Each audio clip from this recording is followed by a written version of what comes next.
એક રાજા સાહેબમાં એક રાજા હાથ પડાવ્યો. સાહેબ હાથ પાડો. હાથ પાડવાનો ચોકમાં ગયો કે શું હાથ પાડવાનો મહારાજ?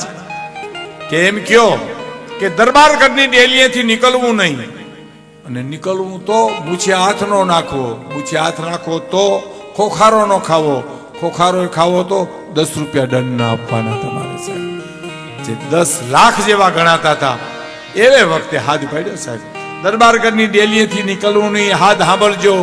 નીકળવું તો મૂછે હાથ નાખવો નહીં, હાથ સાંભળજો. મૂછે હાથ નાખો તો ખોખારો ખાવો નહીં, હાથ સાંભળજો. ખોખારો ખાવો તો 10 રૂપિયા દંડ ના આપવા, હાથ સાંભળજો, સાંભળજો. એમાં દાનસંગ નામનો દરબાર હતો. સાહેબ મજૂરી કરીને જીવતો હતો. એને પૂછ્યું આ હાથ સાંભળો, હાથ સાંભળો આ શેનો હાથ પડે? કે સાંભળો તમે. હાથ સાંભળો. બીજે દિવસે નીકળ્યો દરબારગઢની ડેલીએથી. સાહેબ ખોખારો ખાધો, હાથ મૂછે નાખ્યો, 10 રૂપિયા દંડ ના આપ્યા. રોજનો ક્રમ થઈ ગયો. બીજે દી, ત્રીજે દી, ચોથે દી, પાંચમે દી 10 દિવસના વાળા વાયા એટલે માણસે આવી કીધું બાપુ એક મરદ નીકળ્યો છે, 10 દિવસ ત્યાં નીકળે છે, ખોખારો ખાઈ મૂછે હાથ નાખે, 10 રૂપિયા દંડ ના આપે છે. શું વાત છે દરબાર? કે તો હા બાપુ સાચી વાત છે. ભલે ભલે ભલે, બહુ સારું, બહુ સારું. એમાં 11 દી, 15 દી, 20 દી, 25 દી, મહિનો, સવા મહિનો, એમાં એક દી નો નીકળ્યો, બીજે દી નો નીકળ્યો, ત્રીજે દી નો નીકળ્યો. માણસે આવી મહારાજને વાત કરી, દરબાર સાહેબ તો કે હા આ 3 દી થયા નથી નીકળતો. નહીં તો કે ના, ક્યાં છે તપાસ તો કરો. તપાસ કરાવે. પરવાડે રહે છે, દાનસંગ નામ છે એનું. એમ એને બોલાવો ને. દરબાર સાહેબ બોલાવે છે, બોલાવો જાવ.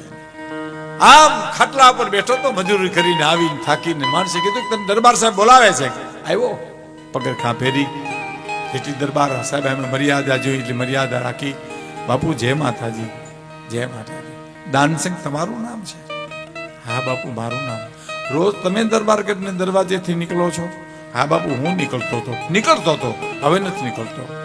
એમ તમે નીકળતા હતા? તો હા. ખોખારો તમે ખાતા હતા? હા બાપુ. મૂછે હાથ પર તમે નાખતા હતા? તો હા.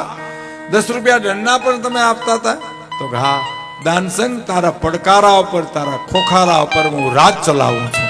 મારી બેન દીકરીની આબરૂ છે. તારા મૂછના તાવ પર મને નીંદર આવી જાય છે કે દાનસંગ નામનો માણસ મારા દરબારગઢમાં છે.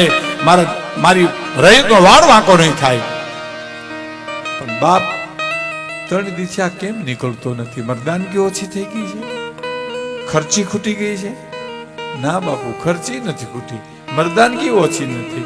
તો 3 દી પહેલા મારી દીકરીનો જન્મ થયો એટલે હવે હું ખોખારો ન ખાઈ શકું, મૂછે હાથે ન નાખી શકું, અને હું કાંઈ ન કરી શકું. બાપુ મારી દીકરી જન્મી છે. દીકરીનો બાપ એ રાખ છે સાહેબ.